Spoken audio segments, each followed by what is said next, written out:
ప్రస్తుతం మనం వచ్చేసి నారాయణపురం మండలం పుట్టపాక గ్రామ పంచాయతీకి అయితే చేరుకున్నాం. ఇక్కడ పుట్టపాక గ్రామ పంచాయతీలో ఈ రోజు ప్రజాపాలన ప్రగతి ప్రణాళికలో భాగంగా అయితే ప్రత్యేక గ్రామ సభను అయితే ఏర్పాటు చేసుకోవడం జరిగిందని చెప్పేసి మనకు సర్పంచ్ గారు అయితే చెప్పడం జరుగుతా ఉంది. ఇక్కడ ఈ ప్రజాపాలన ప్రగతి ప్రణాళికలో ఆల్రెడీ సర్పంచ్ గారు గెలుపొంది 5 నెలల కాల వ్యవధి కూడా కావస్తా ఉంది. ఈ 5 నెలల కాల వ్యవధిలో ఎలాంటి అభివృద్ధి పనులు చేసుకుంటూ ముందుకు వెళుతున్నారు, ఇంకా ఏమేమి అభివృద్ధి పనులు చేయాల్సి ఉంది, ఈ రోజు ప్రత్యేక గ్రామ సభలో ఎలాంటి అంశాలను చర్చించుకున్నారనేది వారి మాటల్లోనే అడిగి తెలుసుకుందాం. నమస్తే మేడం. నమస్తే సార్. నమస్తే మేడం. ఇక్కడ మీరు ఈ రోజు మేము చూసుకున్నట్లయితే ప్రత్యేక గ్రామ సభ మీరు ఏర్పాటు చేసుకోవడం జరిగిందని చెప్పేసి వింటా ఉన్నాం. ఈ ప్రత్యేక గ్రామ సభలో మీరు ఎలాంటి అంశాలను చర్చించుకున్నారు ఇప్పటివరకు?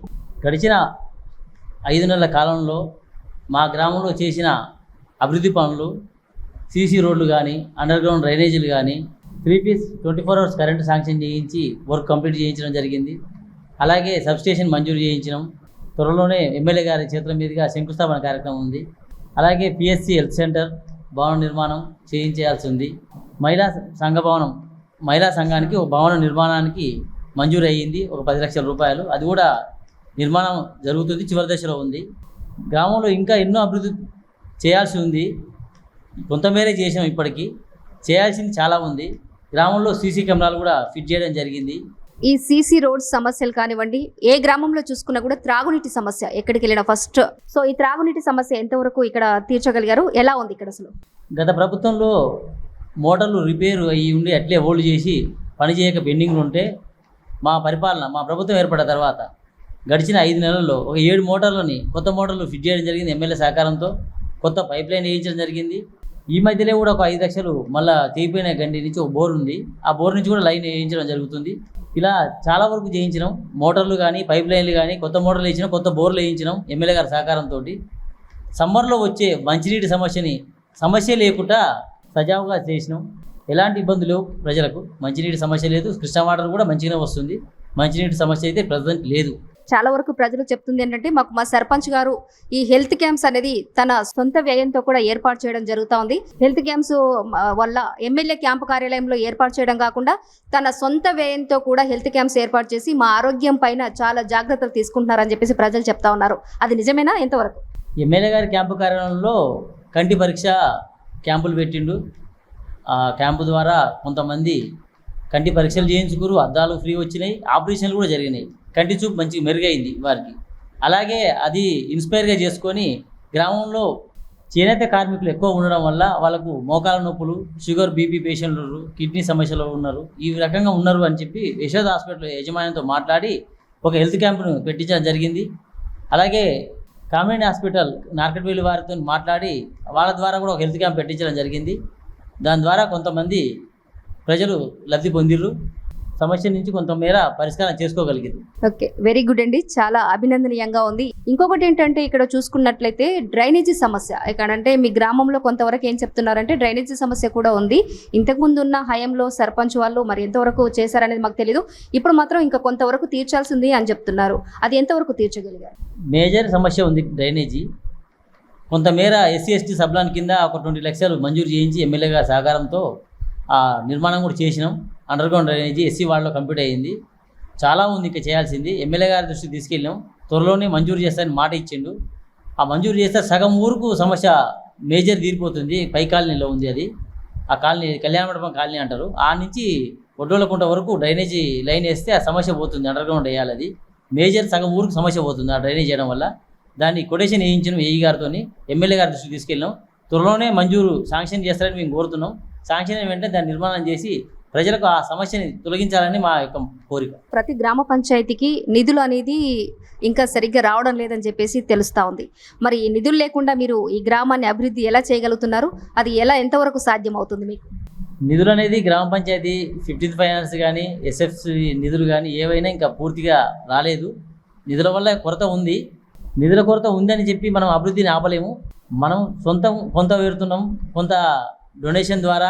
మొత్తానికైతే పని ఆగొద్దు, ప్రజలు ఇబ్బంది పడవద్దు అన్న ఉద్దేశం మీద ముందుకెళ్తున్నాం.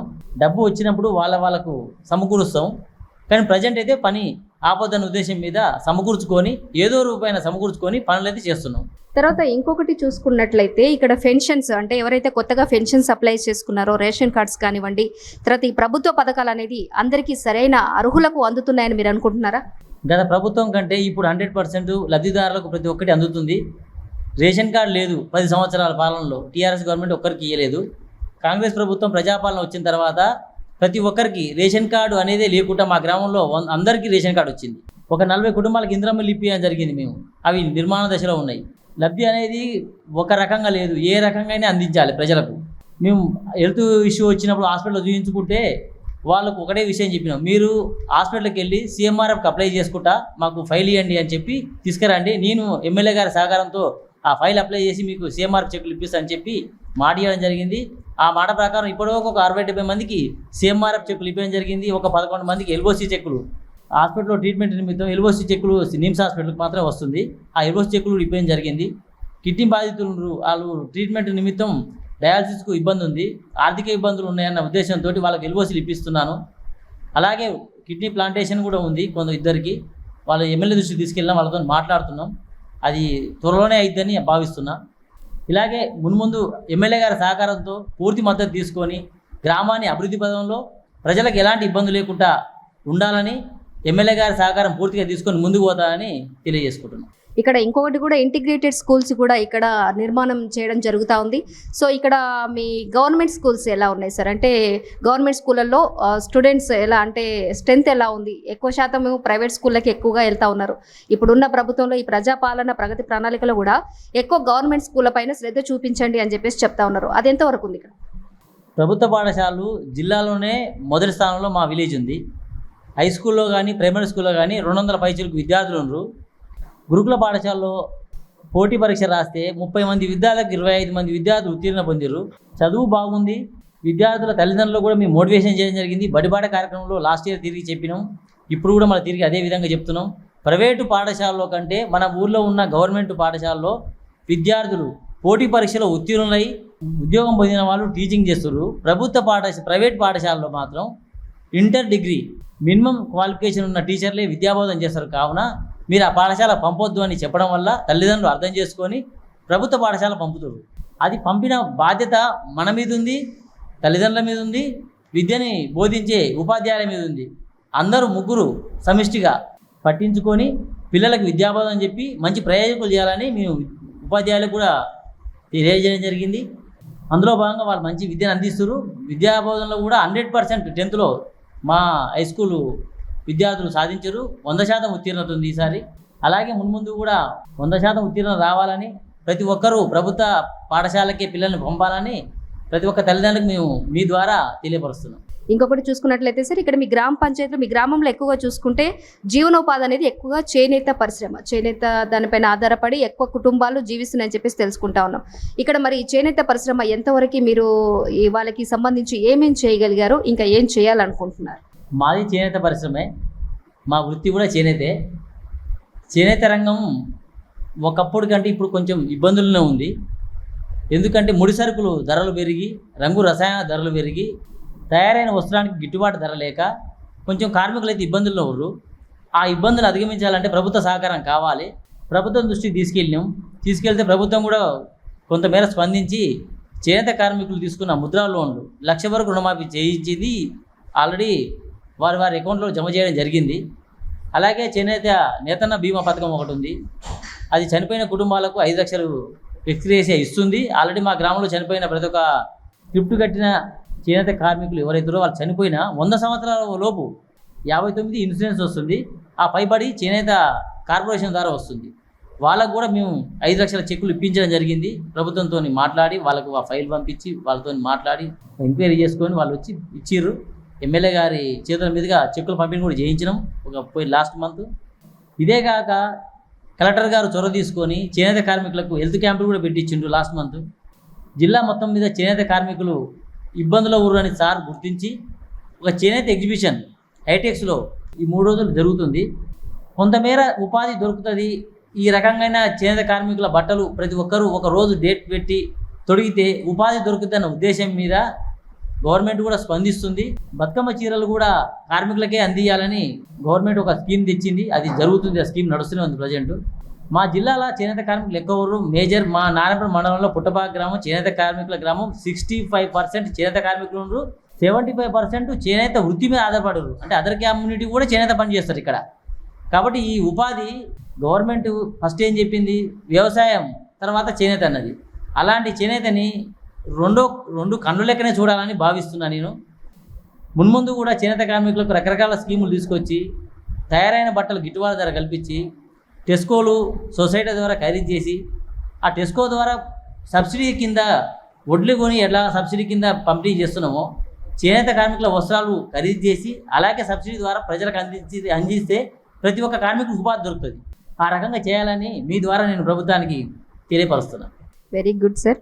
ఇప్పుడు మేడం, ఇప్పుడు మీరు ఒక మహిళా సర్పంచ్గా మీరు మరి గ్రామంలో మహిళలని ఎంతవరకు అభివృద్ధి చేయగలరు? అంటే మహిళా సంఘాలు ఇక్కడ ఎంతవరకు అభివృద్ధి చెందాయి? ఇప్పుడు రేవంత్ రెడ్డి గారు కూడా మహిళా సంఘంలో ప్రతి మహిళ 1 కోటి చూరాలని చేయడం అనేది లక్ష్యంగా ముందుకెళ్తా ఉన్నారు. మరి దానిపైన ఎంతవరకు చేస్తున్నారు? అంతా సామాన్ సంఘం అనేది మంచిగానే అన్ని సంఘాలు మంచిగా జరుగుతున్నాయి.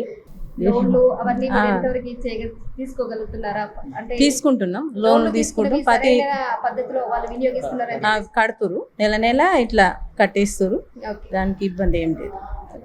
మీ గ్రామంలో 24 అవర్స్ మీ గ్రామ ప్రజలకు అందుబాటులో ఉండి మరి చివరిగా మీ గ్రామ ప్రజలకు ఏం చెప్పాలనుకుంటున్నారు? మా గ్రామంలో చేనేత కార్మికులకు ఆర్థిక ఇబ్బందులు ఉన్నాయని దృష్టిలో ఉంచుకొని ఎమ్మెల్యే గారి దృష్టికి వెళ్ళి, సార్ ఈ చేనేత పరిశ్రమ ఒక 50 ఏళ్ళ తర్వాత నేయలేకపోతున్నారు, గుంట మొగ్గాలు ఇబ్బందులు ఉన్నాయి, మోకాల నొప్పులు వెన్నుపూస నొప్పులు వస్తున్నాయి, ఇబ్బంది ఉంది సార్. 24 అవర్స్ కరెంటు మీరు మంజూరు చేస్తే మా గ్రామానికి ఫ్యూచర్లో పవర్లూమ్ పెట్టుకొని ఉపాధి పొందుతారు, వాళ్ళ జీవనోపాధి దెబ్బతినదు సార్ అని చెప్తే సార్ వెంటనే స్పందించి దాన్ని మంజూరు చేయించిండు. ఒక 75 లక్షల శాంక్షన్ చేయించిండు. వర్క్ కూడా కంప్లీట్ అయ్యింది. ఈ నెలలో అది ఓపెనింగ్ కూడా ఉంది.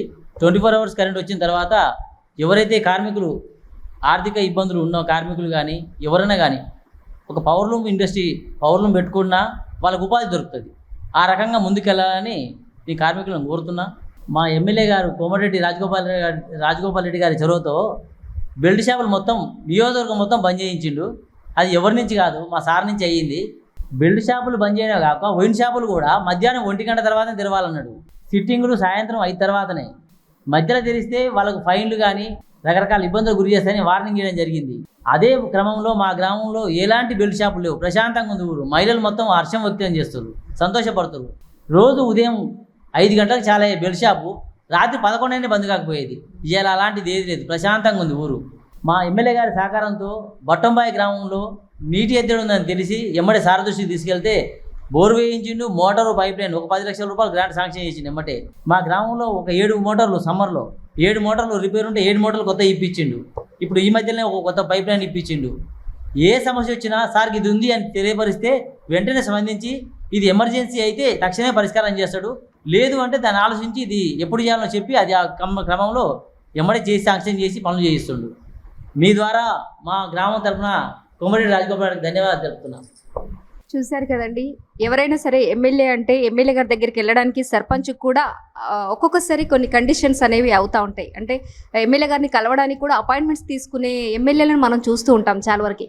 కానీ ఇక్కడ రాజగోపాల్ రెడ్డి గారు అలా కాదండి. ఏ గ్రామ సర్పంచ్ అయినా వెళ్ళినప్పుడు ఒక కుటుంబ సభ్యుల్లాగా వెళ్ళొచ్చు, వారికి ఉన్న సమస్యలను చెప్పుకోవచ్చు. ఆ సమస్యలు ఒకవేళ ప్రభుత్వం ద్వారా అవి మంజూరు కాకపోయినా కూడా తన వంతు సాయంగా ఇమ్మీడియట్గా ఏదైతే ఉంటుందో దానిపైన సమస్యని తీర్చడం జరుగుతుందని చెప్పేసి చెప్తా ఉన్నారు.